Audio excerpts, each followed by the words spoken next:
But what happens when high engagement meets extremely high constructive approach? Now that's the sweet spot we're talking about. That's passionate ideological conflict. This isn't about personal attacks, it's about attacking the problem itself.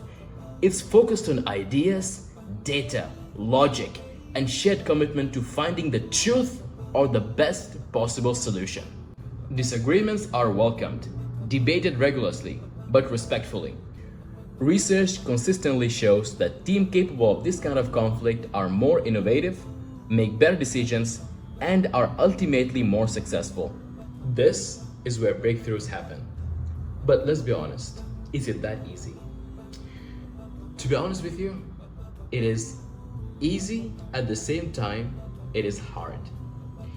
It is easy when you have a very, very strong foundation. And when you don't have strong foundation, it turns out to be politics, manipulation, gossip, silos, etc. So, what is strong foundation? So, strong foundation basically means having vulnerability-based trust amongst your team. Vulnerability-based trust means you trust your team enough to say, hey, I'm sorry, your idea was better than mine.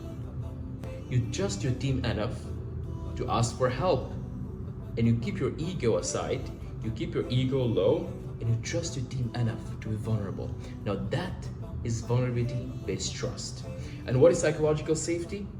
It's basically you're confident enough to raise your opinions, your concern in front of your team, that you trust them enough. That's psychological safety. So, when you have a strong foundation, which means vulnerability-based trust plus psychological safety, then only you can have a very passionate ideological conflict, which is not driven by egos, politics, or other stuff.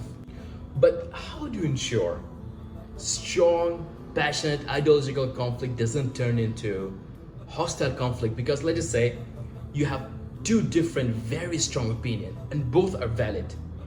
In that case, we have something called disagree and commit.